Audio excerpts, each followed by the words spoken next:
하나님께 감사를 드리고 또 불편하지만 이렇게 예배 자리를 지켜주신 여러분들께 진심으로 감사를 드립니다.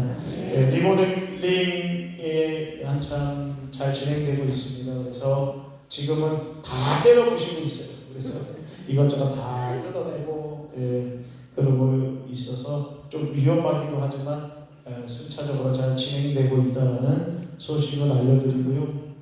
이를 위해서 기도해 주시는 많은 분들이 있어서 너무나도 감사하고, 어렵고 힘듦에도 불구하고 함께 마음을 모아주시는 많은 분들이 계셔서 정말 큰 힘이 된다라는 생각과 또 감사를 전하고 싶습니다. 너무나도 감사를 드리고요. 그래서 봉사 마치는 동안 이곳에서 우리가 계속 얘기할 때 목회자로서 한 가지 걱정되는 것은 우리가 3일밤 예배나 또 새벽 예배를 함께 모여서 하지 못하니까 여러분들이 혹시나 하나님과 멀어지지는 않을까라는 염려와 걱정이 있습니다. 여러분들 삶의 자리에서 할 수만 있다면 신앙을 더욱더 잘 지키기 위하여 몸부림칠 수 있기를 주님의 이름으로 부탁을 드립니다. 아멘. 여러분, 세상 교육 정말 빠르게 변하는 것 같습니다. 그래서 가르치는 방법도 변하고 또 암기 비법이 있다 그러면서 이런저런 방법들 계속 이야기하는 것들을 보게 됩니다. 그런데 반대로 한번 생각해 볼까요? 신앙교육 어떨까요? 여러분들 과거에 주일학교에서 배웠던 것들 요즘 우리 아이들 주일학교에서 배울까요? 안 배울까요? 네, 사실 거의 비슷해요. 네, 교회 교육은 새로운 게 있으면 오히려 이상할 정도로 여러분들이 어렸을 때 배웠던 주일학교에서 불렀던 찬양이나 찬송 그리고 배웠던 교육들 사실은 대부분이 비슷합니다. 그런데 방법만 조금 바꿔서 전달하는 그런 경우들이 참 많습니다. 신앙의 교육, 말씀으로 가르칠 때 신앙은 성장하고 신앙은 자라게 되는 줄 믿습니다. 교회가 아무리 좋아져도 교회에서 주일학교에서 가르쳐야 되는 건 뭐예요? 하나님의 말씀이라는 것입니다. 그래서 성경학교는 있고 주일학교는 있고 뭐 이런데 하나님의 말씀이 점점 없어진다라는 이야기를 들을 때 참 가슴이 아프게 된다라는 것을 느끼게 됩니다. 여러분들도 교회에 와서 다른 것 기대하지 마시고 하나님의 말씀이 있기를 기대하시고 그 말씀을 듣는 것에 대하여 만족할 수 있기를 주님의 이름으로 축복을 드립니다. 또한 이 말씀을 들은 사람들을 또 말씀을 듣고 그 믿음이 어떻게 자랄 수 있을까? 그 말씀을 들었다면 그 말씀을 행하는 그 사람들을 보면서 우리의 믿음이 또한 자랄 수 있다는 것 우리는 너무나도 잘 알 수 있습니다. 특별히 오늘 성경에 나오는 디모데라는 사람, 그 사람이 바로 어렸을 때부터 말씀을 배웠고 또한 그의 할머니와 어머니의 모습을 통하여서 말씀으로 살아가는 것이 어떤 것인지를 보고 자랐던 믿음의 사람 바로 디모데였다라는 것입니다. 특별히 오늘 스승의 주일을 맞이하여서 우리를 가르쳐 주시는 많은 교사분들 또 목사님 아니면 신앙의 영적인 스승들이 우리에게는 있을 것입니다. 그들을 기억하며 감사할 뿐만 아니라 한 걸음 더 나아가서 지금 내가 말씀 안에 거하고 있는가를 좀 돌아보고 다른 이들에게 이 믿음의 본을 보일 만한 내가 영적인 스승으로 살아가고 있는가. 그래서 다른 측면으로 볼 때 여기 있는 모든 분들이 스승이 되어주시기를 주님의 이름으로 축복을 드립니다. 그래서 5월 15일 날 전도사님이 저에게 목사님 감사합니다 이렇게 하면서 이렇게 인사를 하더라고요. 그래서 저도 전도사님께 감사합니다. 전도사님도 저의 스승입니다. 저는 그렇게 말씀을 드렸습니다. 마찬가지로 우리 모든 분들이 서로에게 아름다운 스승이 되어주시기를 주님의 이름으로 축복을 드립니다. 여러분들 한 사람 한 사람이 말씀으로 씨름하고 말씀으로 살아가려고 하는 몸부림이 저에게는 여러분들이 스승으로 느껴지게 할 만한 그런 삶의 모습인 것입니다. 그래서 저와 우리 모두가 하나님의 말씀대로 살아가려고 하는 몸부림 가운데 우리 모두가 참된 스승이 되어지고 서로가 서로를 세워주는 아름다운 믿음의 공동체를 이루어가기를 주님의 이름으로 축복을 드립니다. 오늘 디모데는 오늘 말씀을 통하여서 바울을 통하여 우리에게 무엇을 이야기하는가? 말씀에 거하는 삶이 왜 중요한지를 가르쳐주고요. 말씀을 어떻게 말씀이 우리를 어떻게 온전하게 하는지 가르쳐 주고요. 하나님의 사랑으로 말씀이 우리를 세워간다는 것에 대해서 말씀해 주고 있는데 그 내용을 잠깐 설교를 하도록 하겠습니다. 먼저 14절에 보니까 배운 것을 기억하며 살아가라. 또 배운 것을 가르쳐준 그 사람의 삶을 보면서 기억하며 살아가라. 오늘 말씀합니다. 14절에 보면 너는 배우고 확신한 일에 거하라 말하고 있고 너는 내가 누구에게서 배운 것을 알아라 라고 우리에게 권면하고 있습니다. 거하다라는 말이 무슨 말일까요? 거한다라는 것. 이 명령은요, 배운 때 그 가르쳐준 그 진리의 말씀, 그 말씀 안에 계속 살아가라, 그 말씀대로 계속 살아가라 라는 권면입니다. 다시 말하면 너가 지금 듣고 배운 하나님의 말씀과 그 진리 위에서 너의 삶 전체를 세워가며 살아갔으면 좋겠다라고 바울은 디모데에게 권면하고 있습니다. 이어서 바울은 디모데에게 뭐라고 말합니까? 지금까지 배운 진리의 내용 그것뿐만 아니라 그 진리를 가르쳐준 사람을 기억하며 살아가는 것이 매우 중요하다라고 가르쳐주는데 왜 진리를 가르쳐준 그 사람들을 기억하라고 말하는 것일까? 그 배움이라는 것은요, 그 내용뿐만 아니라 더 중요한 것은 그 배움을 가르쳐주는 그 사람과의 관계. 우리가 왜 좋은 대학에 가려고 하느냐면 좋은 대학에 보통 좋은 교수님이 있기 때문입니다. 그냥 단순히 책으로만 공부해도 될 내용이긴 하지만 우리가 그렇게 좋은 대학에 가려고 하는 이유 중에 하나는 좋은 교수님들과 교제하면서 교수님들의 삶을 보면서 교수님들의 삶의 양식을 보며 우리가 또 많은 것들을 배울 수 있기 때문에 좋은 대학에 가려고 하는 것이다 라는 것입니다. 마찬가지입니다. 신앙의 스승들을 기억하라고 바울이 지금 말하고 있는 이유가 뭐냐면 그들의 삶을 통해 너가 배우는 것이 매우 중요하다라는 교훈을 주고 있는 것입니다. 그렇다면 디모데는 누구에게 배웠을까? 너무나도 잘 알고 계시겠지만 디모데후서 1장 5절에는요. 디모데는 외조모 로이스와 어머니 유디게에게서 어렸을 때부터 말씀으로 양육받았다라는 말씀이 나옵니다. 그는 어려서부터 단순히 율법 조항을 배운 것뿐만 아니라 하나님의 말씀인 율법을 배웠고 그 말씀대로 살아가는 할머니와 어머니의 삶을 보고 배웠다는 말인 것이죠. 그래서 지금 디모데에게 바울은 뭐라고 말하고 있냐면 너 어렸을 때 가르쳐준 그분들의 삶을 기억해봐. 그렇게 믿음으로 살았던 어머니, 할머니를 기억해. 그 모습을 보고 너도 그렇게 살아야 되는 거야. 그런 배움을 너도 가지고 살아가야 돼 라고 바울은 가르쳐주고 있단 말입니다. 또한 바울은 디모데에게 영적 스승이었습니다. 그러면서 디모데에게 말하는 것이죠. 내가 너에게 보여준 삶, 그 삶 또한 기억하며 살았으면 좋겠어 라고 말하는 것입니다. 그러면서 바울이 디모데에게 네가 지금 누구에게 배운 것을 알아야 돼 라는 이유를 설명하고 있습니다. 그렇습니다. 참된 가르침이 정보로 끝나는 것이 아니라 삶을 통해 진리를 전해주는 것, 어쩌면 삶으로 살아낸 것만 남는 것, 그와 같은 진리를 받아들이고 그와 같은 인격적인 진리, 인격적인 사역, 그것이 너에게 있어야 되라고 가르쳐주고 있다는 것이죠. 그래서 디모데에게 단지 가르침을 받은 것만 기억하지 말고 복음을 살아낸 너의 어머니와 할머니, 너의 스승들을 기억하며 너의 삶으로 받은 그 삶을 너의 거룩한 유산으로 삼고 살아가면 좋겠어라고 말하고 있는 것입니다. 우리도 마찬가지죠. 누구나 신앙의 여정을 시작할 때 우리에게 믿음을 전해준 사람이 있습니다.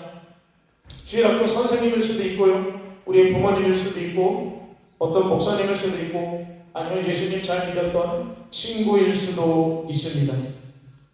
그들은 단지 우리에게 무엇을 가르쳐준 것이 아니라 자신의 삶 속에서 말씀이 어떻게 역사하셨는지 살아내려고 했던 귀한 분들이셨습니다.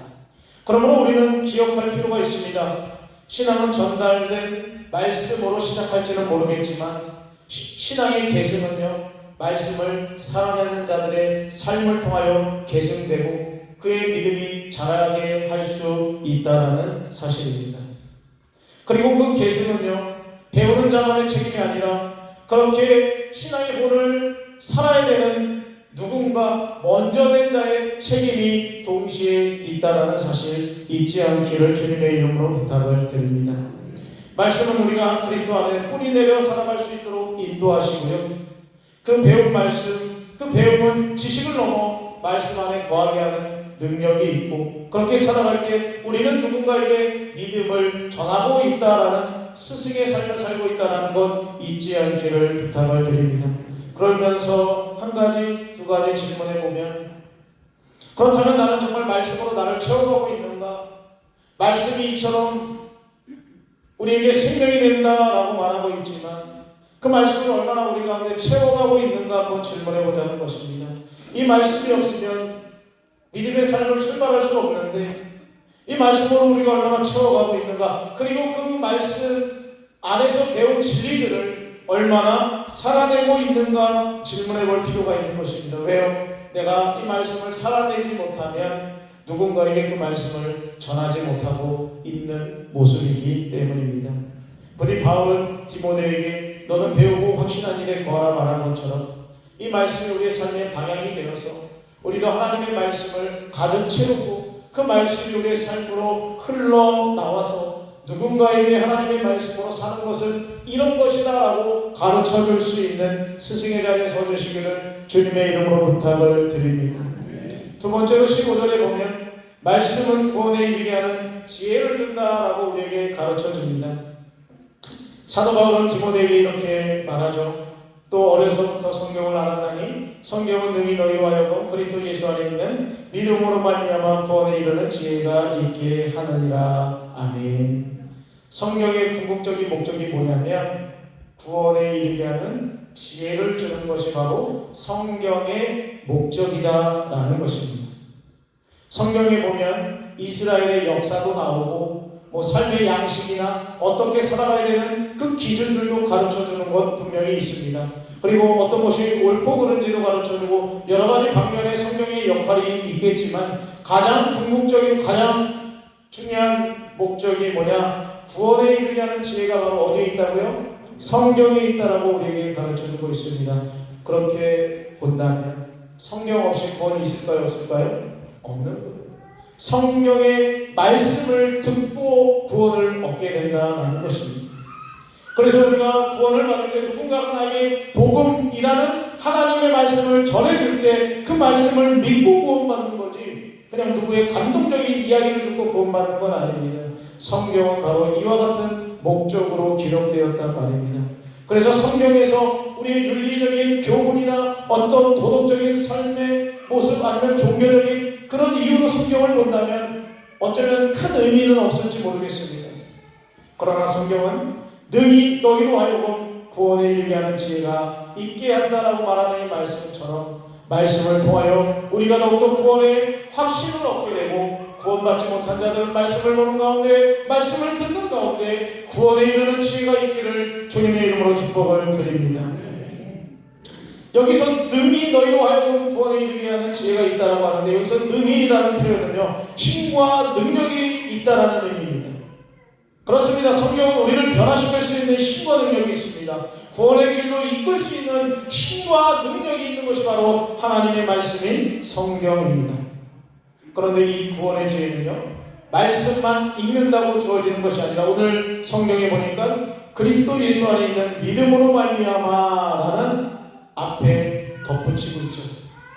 그렇습니다. 우리가 성경을 통해 구원에 이르는 지혜를 얻어야 되는데 그리스도 안에 있는 믿음으로 말미암아 그와 같은 구원의 은혜를 경험할 수 있다라고 우리에게 가르쳐줍니다. 그러므로 우리는 성경을 깊이 알아야 합니다. 열심히 읽어야 됩니다. 배워야 됩니다. 연구도 해야 됩니다. 그러나 그 말씀이 믿어지기 위하여 기도할 수 있기를 주님의 이름으로 부탁을 드립니다. 믿음이 없으면 하나님을 기쁘시게 하지 못할 뿐더러 믿음이 없으면 구원의 지혜도 알지 못하기 때문에 신앙생활, 어쩌면 종교생활하다 끝나는 불행한 인생이 될 수 있습니다. 부디 우리 모든 시온성의 백성들은 종교생활하는 것이 아니라 믿음생활하시고 구원에 이르는 지혜에 그 모든 구원의 길로 나아가는 우리 모든 성도들이 되기를 주님의 이름으로 축복을 드립니다. 그래서 성경은 창세기부터 요한계시록까지 모든 책이 구원과 관련된 책이라고 할 수 있고요. 그 구원의 핵심인 예수 그리스도에 관하여 기록된 책이라고 할 수 있는 것입니다. 그래서 예수님은 요한복음 5장 39절에 바리새인들에게 이렇게 말합니다. 너희가 성경에서 영생을 얻는 줄을 생각하고 성경을 연구하거니와 이 성경이 곧 내게 대하여 증언하는 것이니라 라고 말하고 있습니다. 성경이 누구에 대하여 증언한다고요? 예수님에 대하여 증언한다라고 말하고 있습니다. 성경은 우리에게 그리스도를 만나게 하는 거룩한 통로인 줄 믿습니다. 예수님을 만나고 싶거들라 하나님의 말씀을 가까이 하시기를 주님의 이름으로 축복을 드립니다. 구원받고 싶거들라 하나님의 말씀을 사모하시기를 주님의 이름으로 축복을 드립니다. 구원의 길로 나아가고 생명의 길로 나아가기를 원하거들라 하나님의 말씀이 믿어지게 해달라고 하나님 나에게 은혜를 베풀어달라고 부르짖는 우리가 될 수 있기를 주님의 이름으로 부탁을 드립니다. 디모데는 어려서부터 이 말씀을 배워왔습니다. 그리고 그 말씀은 구원으로 인도하는 신앙의 기초가 되었단 말입니다. 그리고 그가 받은 교육은요, 말씀 속에서 하나님의 뜻을 배울 뿐만 아니라 예수 그리스도 통해 구원에 이르는 삶을 준비하는 멋진 믿음의 삶으로 준비되었단 말씀이죠. 이 말씀은 오늘 우리에게도 동일합니다. 다음 세대에게 우리가 무엇을 가르쳐줘야 되겠습니까? 여러분들의 자녀에게 우리가 무엇을 가르쳐야 되겠습니까? 하나님의 말씀인 줄 믿습니다. 그런데 실상 집에서 뭐 가르쳐요? 세상에서 성공하는 것, 경쟁에서 이기는 방법, 너 이번에 누구한테 지금 큰일 난다. 자기 개발해서 더 나은, 더 좋은 우리가 생각하는 그런 곳으로만 가라고 이야기하고 있지는 않는지 돌아보면서 부디 우리 가정에서 또 교회에서 하나님의 말씀을 잘 가르치는 교회와 우리의 삶이 되기를 주님의 이름으로 축복을 드립니다. 그리하여 여러분들의 가정에 구원의 복이 넘쳐나기를 주님의 이름으로 축복을 드립니다. 혹여나 우리 어르신들은 이미 출가한 자녀들 아직 예수 잘 믿는 것 같지 않고 신앙생활 잘 안 하는 것 같으면 가정에다가 5월 담대하게 한번 이야기하세요. 아들아, 딸아, 엄마가 이렇게 기도하고 있다, 아빠가 이렇게 기도하고 있다. 하나님의 말씀 구원에 이르게 하는 진리야. 꼭 다시금 신앙생활 해야 된다. 꼭 가르쳐줄 수 있기를 주님의 이름으로 부탁을 드립니다. 말뿐만 아니라 삶으로 자녀들에게 어머니 아버지의 신앙 그 모습을 통하여 가르쳐주시고 또 어린 자녀가 있는 분들은 지금도 늦지 않았으니까 지금이라도 우리 자녀들을 말씀으로 잘 양육해 주시기를 주님의 이름으로 부탁을 드립니다. 그래야 사는 거예요. 우리 아이들이 좋은 학교 가고 좋은 차 끌고 다니고 좋은 집 살고 잘 사는 것도 중요하겠지만 그것보다 더 중요한 건 우리 아이가 천국 가야 되잖아요. 구원 받아야 되잖아요. 그러니까 여러분들이 스승이 되어 주십시오. 하나님의 말씀 가까이 할 수 있도록 도와주시고 여러분들도 말씀으로 몸부림치며 살아내려고 하는 그런 모습을 통하여 구원의 복이 넘쳐나는 아름다운 가정 되기를 주님의 이름으로 축복을 드립니다. 마지막으로 16절 17절에 보면 하나님의 사랑으로 온전케 하는 것이 바로 하나님의 말씀이다라고 가르쳐줍니다. 그래서 16절 17절에 보면 모든 성경은 하나님의 감동으로 된 것으로 교훈과 책망과 바르게 함과 의로 교육하기에 유익하니 이는 하나님의 사랑으로 온전하게 하며 모든 선한 일을 행할 능력을 갖추게 하여 함이라 기록하고 있습니다. 성경은 인간의 기록물 자체가 아니죠. 종교적인 서적이 아닙니다. 하나님의 감동으로 됐다라고 말합니다. 이 하나님의 감동으로 됐다라는 것은 하나님으로부터 호흡된 것이다. 하나님으로부터 생명력이 불어넣어진 책이다라고 우리에게 가르쳐줍니다. 그리고 성령의 감동이라는 것은 사람 여러 저자를 통해서 기록되긴 했지만 성경에 나와 있는 많은 저자들에게 성령 하나님께서 감동하셔서 하나님의 뜻과 어긋내지 않는 내용들을 기록할 수 있도록 하나님께서 역사하신 하나님의 뜻, 하나님의 마음이 담겨있는 책이다라고 우리에게 강조하며 가르쳐주고 있습니다. 그리고 바울은 이어서 성경이 우리 삶에 실제적으로 어떠한 유익을 주는지 가르쳐주고 있는데요. 첫 번째 유익이 무엇입니까? 성경은 우리에게 교훈을 한다라고 가르쳐주고 있습니다. 교훈이 뭐예요? 무엇이 옳고 바른 것인지 알려주는 것이 바로 교훈이겠죠. 성경은 이와 같은 역할을 한다는 것입니다. 그리고 두 번째, 성경은 우리에게 어떤 유익입니까? 책망을 한다는 것입니다. 무엇이 죄인지 죄가 아닌지 또 또 죄를 짓고 있으면 그 길에서 벗어나라고, 너 지금 죄 짓고 있어라고 가르쳐주는 게 성경이라고 하는 것입니다.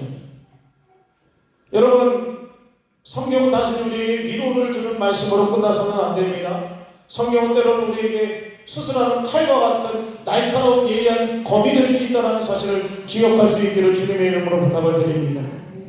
한국교회 한참 유행하고 지금도 유행하는 그런 것들이 있죠. 연말에 뭐합니까? 말씀 뽑기 같은 거래요. 그래서 올해 주시는, 하나님이 나에게 주시는 말씀, 그래서 말씀을 뽑아요. 말씀을 뽑아서 하나님 귀한 말씀 주셔서 감사합니다. 물론 그렇게 말씀 붙잡고 사는 건 굉장히 중요합니다. 그런데요, 예전에 한번 사건이 터졌잖아요. 말씀을 딱 뽑게 하는데 보통 거기다 말씀을 넣을 때 어떤 말씀을 넣어요? 좋은 말씀을 주죠. 축복의 말씀. 근데 잘 선별이 안 돼가지고 말씀 뽑기 위해서 말씀을 넣는데 뭐가 무너지고 망하고 저주가 되고 뭐 이런 말씀이 기록되어 있는데 누가 그걸 다 뽑게 된 거예요. 교회가 발칵 뒤집힌 거예요. 막 교회 와서 그랬는데 뭐 저주가 임하니 망하니 이런 말씀을 넣었다고 막 난리를 치는 거예요. 여러분 어떻게 생각해요? 그 말씀이 하나님 잘 안 믿으면 망할 수 있다는 말씀 아니겠습니까? 하나님 떠나면 저주가 되고 하나님 없으면 그 인생은 헛된 인생이야라고 가르치는 말씀 아니었겠어요? 그런데 뭐예요? 듣기 싫은 건 안 듣겠다는 거예요. 좋은 것만 하나님 말씀이라는 거예요. 여러분, 하나님의 말씀은 때로는 우리를 책망할 수 있음을 기억하기를 주님의 이름으로 부탁을 드립니다.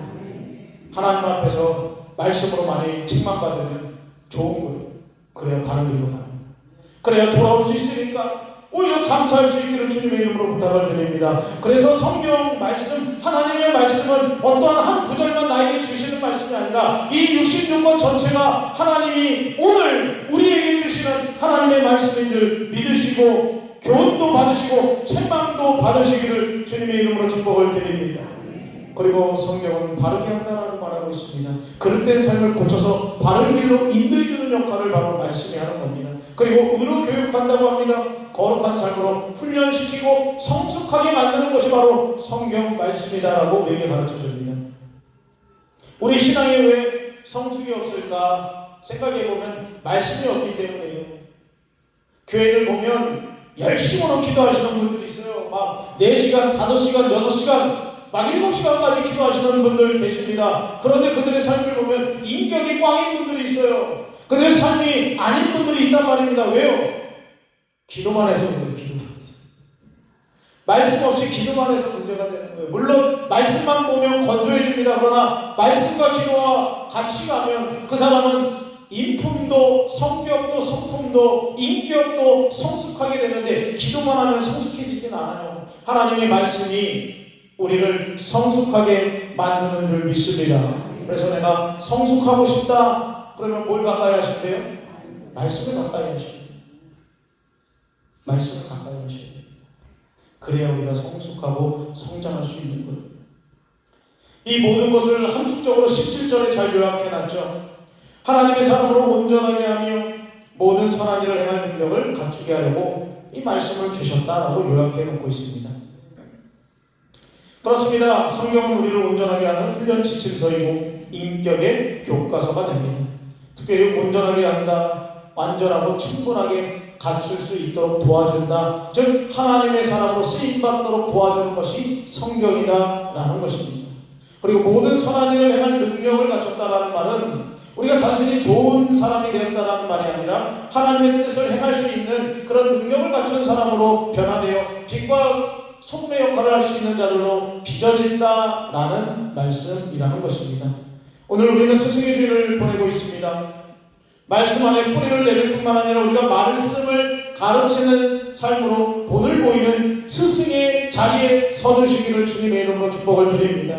그게 남편에게서든지 아내에게든지 자녀에게든지 여러분들은 반드시 스승이 되어 주셔야 합니다. 그들에게 말씀을 가르치기만 하는 것이 아니라 가르친 말씀대로 살려고 몸부림칠 수 있는 우리 모두가 될 수 있기를 주님의 이름으로 부탁을 드립니다. 그렇다면 이와 같은 말씀이 오늘 우리에게 무엇이라고 요구하는가? 첫째는 말씀을 지속적으로 배우고 그 확신 가운데 살아가라고 교훈하고 있습니다. 여러분, 배움이라는 건 한 번 배우고 끝나는 것 아니라 계속 배워야 하는 것입니다. 오늘 말씀 그 안에 거하라라는 표현이 바로 그런 표현이라고 가르쳐드렸죠. 매일의 삶 속에서 하나님의 말씀을 가까이 하시고요, 성경을 읽고 묵상하고 그 말씀을 믿고 순종하는, 그래서 그 말씀에 거하는 삶을 살아가는 우리 모두가 될 수 있기를 주님의 이름으로 축복을 드립니다. 두 번째는 우리는 누군가에게 스승이 되어야 한다는 것입니다. 디모데가 외조부 로이스와 어머니 유니게에게 말씀을 배우고 또 그들이 그렇게 살아내므로 말미암아 디모데라는 믿음의 사람이 세워진 것처럼 우리의 자녀 아니면 신앙의 후배들에게 우리가 믿음으로 말씀으로 사는 모습을 보여주면서 스승이 되어주시기를 주님의 이름으로 축복을 드립니다. 그래서 우리가 사는 이 시대에 어쩌면 말씀은 너무나도 가까이 있지만 말씀대로 살아가는 본을 보여주는 사람은 점점 줄어가는 이 시대에 다시는 우리가 하나님 안에서 또 많은 사람들 앞에 본을 보이며 살아가는 스승의 자리에 서주시기를 주님의 이름으로 축복을 드립니다. 그래서 여러분들이 서 있는 가정과 교회와 직장에서 누군가에게 여러분들이 반드시 가르치는 삶의 본으로 나타내 주시기를 주님의 이름으로 부탁을 드립니다. 마지막으로 말씀 안에서 온전한 하나님의 사람으로 성장해 주시기를 바랍니다. 오늘 말씀에 보면 교훈하고 책망하고 바르게 하고 의로 교육하는 것이 바로 하나님의 말씀이라고 했던 것처럼 이 말씀이 때로는 불편하고 아플 수도 있겠지만 이 말씀을 내 안에 새기고 그 말씀대로 살아감으로 말미암아 우리가 더욱더 하나님이 기뻐하시는 제자의 모습, 하나님이 기뻐하는 아들, 딸의 모습을 회복하는, 그래야 하나님이 기뻐하는 사람으로 더욱더 반듯하게 세움받기를 주님의 이름으로 축원을 드립니다. 말씀을 맺도록 하겠습니다. 오늘 성경은 우리에게 말합니다. 말씀 안에 거하라고, 그리고 말씀으로 살아내서 다음 세대를 또 누군가를 말씀으로 일으켜 세우라고 말하고 있습니다. 그럴 때 우리 모두는 하나님의 부르심에 합당하게 살았다라고 말할 수 있게 될 것입니다. 부디 누군가에게 가르침받는 제자의 삶을 넘어서 이제는 누군가에게 가르침 줄 수 있는 그런 삶의 모습으로 나아가는 우리 모두가 되기를 주님의 이름으로 축원을 드립니다. 말씀 붙잡고 주님, 저도 말씀을 배울 뿐만 아니라 가르치는 스승의 자리에 서게 하여 주시옵소서. 다 같이 주여 한번 부르시고 통성으로 기도하십니다. 주여! 사랑하는 아버지 감사합니다. 오늘 이렇게 거룩한 주일 예배하며 하나님의 말씀을 듣게 하신 것 감사합니다. 우리가 배우는 일에도 게을렀고 가르치는 일에도 게을렀음을 고백합니다. 아버지 하나님, 우리가 배우고 가르치고 우리의 삶으로 누군가를 제자 삼고 누군가에게 스승이 될 수 있는 복된 한날, 아니 우리의 삶이 될 수 있도록 하나님께서 축복하여 주시옵소서. 그래야 우리가 모두가 스승이 되어서 아버지 다른 세대를 말씀으로 반듯하게 세워가는 우리 교회와 우리 가정이 될 수 있도록 역사하여 주시옵소서. 감사드리며 예수님의 이름으로 축복하며 기도 올립니다. 아멘. 204장.